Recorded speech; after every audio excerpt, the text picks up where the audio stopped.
मैं आपको शुरू से एक चीज़ क्लियर करता हूँ कि जो उस दिन की घटना है, उस घटना के लिए हम भी अब दिल से ये हुआ कि बुरा हुआ है। ठीक, उस घटना के दिन सभी गणमान्य लोग वहाँ पे खड़े थे, एसडीएम साहब थे, कई लोग थे।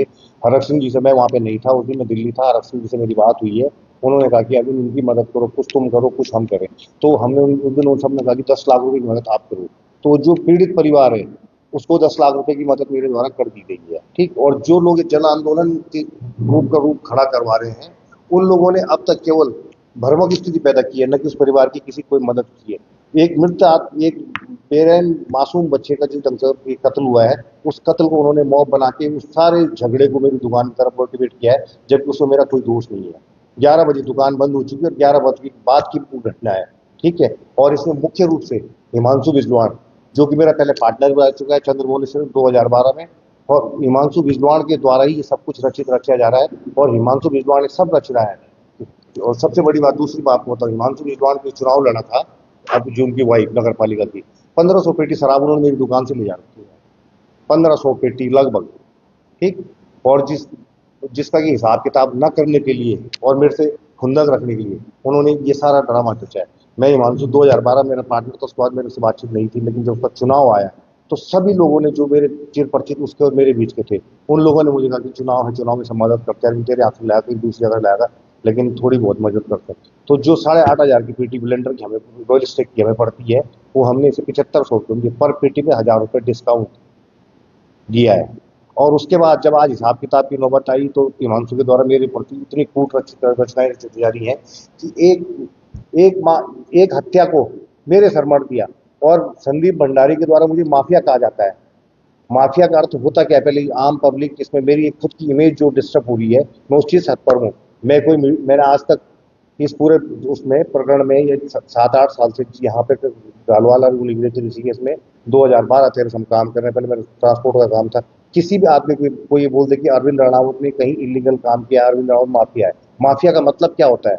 2 करोड़ 1 करोड़ 75 लाख रुपए महीने का हम रेवेन्यू देते हैं सरकार को। ठीक, इस 1 करोड़ 75 लाख रुपए की वो देते हैं। ऋषिकेश में आप सब पब्लिक जानती है कि कहाँ पे अवैध बिकता है, कहाँ नहीं बिकता है। उसका विरोध हिमांशु ने नहीं करना है, उसका विरोध उन्होंने नहीं करना है। यहाँ पे नटराज चौक में खुले, जिसे मुख्य द्वार नटराज चौक, वहां पे सब डिपार्टमेंट में स्टोर खोले, उस समय हिमांशु उसका कोई विरोध नहीं किया। ठीक, और पब्लिक को भड़का के क्यों मेरी दुकान, क्योंकि हिमांशु व्यक्तिगत और जातिगत दुश्मनी मेरे से है, और वो अपने मेरा हिसाब किताब ना करने और अपनी दुश्मनी को निकालने के लिए। और रही बात, ओम गोपाल जी एक सरल सरल सज्जन आदमी है। ओम गोपाल जी खुद पता नहीं कि उन्होंने ओम गोपाल जी को किस तरफ खड़ा कर दिया हिमांशु ने। ये सब मिले हुए लोग हैं। ठीक, और इसमें जो और जो दुकानें हैं, मैं किसी बारे में कुछ नहीं कहूंगा, और संत महात्माओं से एक हाथ जोड़ के मेरा प्रणाम सबसे पहले उन लोगों को कि मेरे नाम की वजह से जो उनके कानों में गलत न्यूज दी गई है, गलत उनको भरमाया गया, वो मैं ऐसा कुछ भी नहीं हूँ। मैं भी एक आप लोगों को वो करता हूँ। ठीक है, और आप लोगों का आदर करता हूँ, आप लोगों को सम्मान करता हूँ।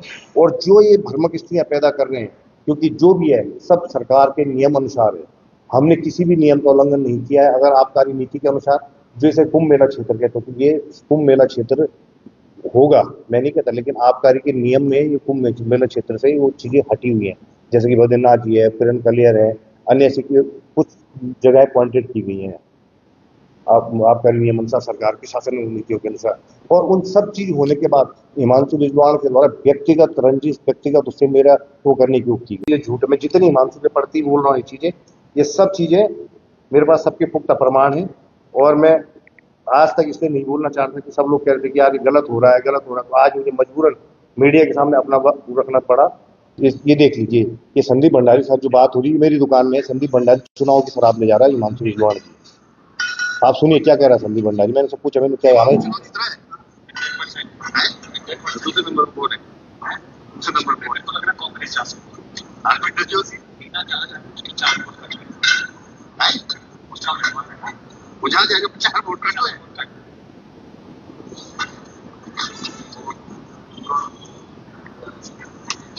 इस बार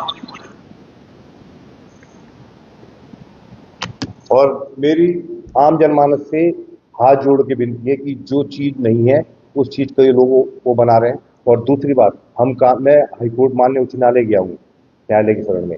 जब इन लोगों को इतना हो गया था, माननीय उच्च न्यायालय के शरण में, माननीय उच्च न्यायालय में इनके लोगों के खिलाफ मैंने वाद दायर किया हुआ है और उसके बाद इन सबको वो होगा। और ये लोग सरकार को तो चलो विपक्ष है, सरकार को, ये तो न्यायालय को भी नहीं मान रहे हैं। आज न्यायालय ने कल कहा था कि वहां पे लॉ एंड ऑर्डर मेंटेन किया जाए, इन लोगों ने आज सुबह फिर आके शटर तोड़ दुकान को करने की कोशिश करी है। तो इसमें तो मैं यही कहना चाहूंगा कि आम पब्लिक इन लोगों के भड़काव में ना आए।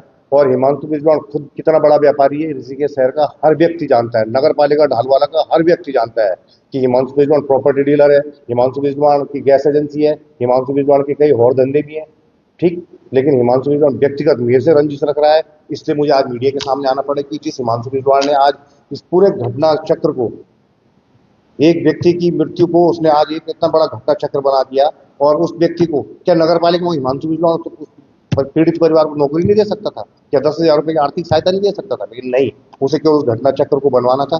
और दूसरा एक खुलासा ये भी करना चाहूंगा कि मुझे 100% नहीं हो, लेकिन ये सुनने में आया है कि जिस लड़के ने मर्डर किया है वो चुनाव के टाइम पे हिमांशु बिजलाल के साथ में था। कि ये किसी ने मुझे, मैंने सुना है, मुझे, मैं इस पर कॉन्फिडेंस नहीं हूँ, लेकिन मुझे किसी ने ये बातें कही हैं।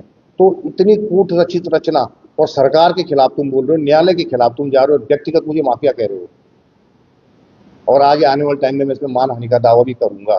संदीप भंडारी ने पहले मुकदमा दर्ज हो, मेरे बोलने से क्या होगा, वो तो सरकार की मुकदमा दर्ज हो, तो पुलिस केस है, उसकी एफआईआर कॉपी भी हमारे पास एफआईआर की कॉपी है। इसीलिए वजह से हमने संदीप भंडारी को, हम संदीप भंडारी मेरे पे आरोप लगा रहा है माफिया का, तो मैंने संदीप भंडारी पे आरोप नहीं लगाया है, मैंने संदीप भंडारी पे पुख्ता प्रमाण के साथ लगाया कि वो पकड़ा गया है। ठीक, मुकदमे में पकड़ा गया है। और आंदोलन से अलग करेंगे, क्योंकि जब वो मुकदमे सब खुल गए तो देखिए ये लोग क्या कर रहे हैं, ये लोग देहरादून से बाहर के लोगों को भ्रमक स्थिति पैदा कर रही है। लोगों को लग रहा है कि कुछ गलत हुआ है, और जो आंदोलनकारी लोग हैं वो भी सम्मानित लोग हैं, जनमानस के लोग हैं, और आंदोलनकारियों को करना भी चाहिए पब्लिक के लिए। जब वो लोग नहीं बोलेंगे, मीडिया नहीं बोलेगा, तो कैसे अवेयरनेस आएगी? अवेयरनेस के लिए वो सब लोग, मैं उन लोगों सबको प्रणाम है मेरा। लेकिन जो हिमांशु बिजलाल अपनी खुंदक निकालने के लिए लोगों को भरपूर स्थिति में लाके इस जगह खड़ा कर रहा है, और पूरे प्रदेश में एक ऐसा माहौल खड़ा कर दिया कि सरकार के खिलाफ और सब चीजों के खिलाफ, कि सब अनलीगल है, सब अनलीगल है। कोर्ट को ये नहीं मान रहे, सरकार को ये नहीं मान रहे, और सब चीज को अनलीगल घोषित कर रहे हैं। तो इसका मतलब हिमांशु बिजलाल के घर में अपना कोई नया संविधान होगा। ठीक, और रही बात ओम गोपाल जी की, तो ओम गोपाल जी को मेरे एक हाथ जोड़ के मैसेज है कि आपको इन्होंने भ्रमक स्थिति में खड़ा कर रखा है, और ये आपको तब भी, जिस दिन ये ठेके का विरोध शुरू में करवा रहे थे, आज भी कर रहे हैं। देखिए, ये ठेके लगने की जिम्मेदारी पूर्ण रूप से नगर पालिका की है, नगर पालिका की। देखिए, हमारा काम लाइसेंस हमें केवल शराब बेचने का मिला हुआ है। ठीक, तो हम शराब, दुकान से हमारी शराब बिकती है। उसके बाद कोई कहाँ जाता है, क्या जाता है, उस दुकान से काउंटर से बाहर निकला, हमारा उससे कोई मतलब नहीं रहता है। रही बात, जितनी ठेलियां लगी है, उन लोगों को भी रोजगार चल रहा था वहां पे। ठीक है, और उन लोगों के रोजगार चलने के लिए हमने, इसलिए ना हमारा उनसे कोई मतलब था, ना वो हमारे संज्ञान में है। लेकिन हाँ, जिम्मेदारी नगर पालिका की भूमि पे है, नगर पालिका की पार्किंग पे है, तो नगर पालिका को सोचना चाहिए था कि हम इन ठेलियां की क्या। देखिए, किसी अप्रिय घटना का तो किसी को पता रहता नहीं है। पुलिस को एक तरफा बदनाम करना भी ये कोई औचित्य नहीं होगा। अब उन लोगों के बीच में किस बात पे झगड़ा हुआ, ठीक, और किस बात पे वो हुआ है, तो इसके लिए तो पुलिस को एकदम पे वो नहीं किया जा सकता। रही बात सुरक्षा की, तो सुरक्षा के नाम पे वहां पे आज तक कोई अप्रिय घटना नहीं। और भारत न्यूज़ लाइव से जुड़ने के लिए इसे लाइक, सब्सक्राइब और बेल आइकन दबाएं।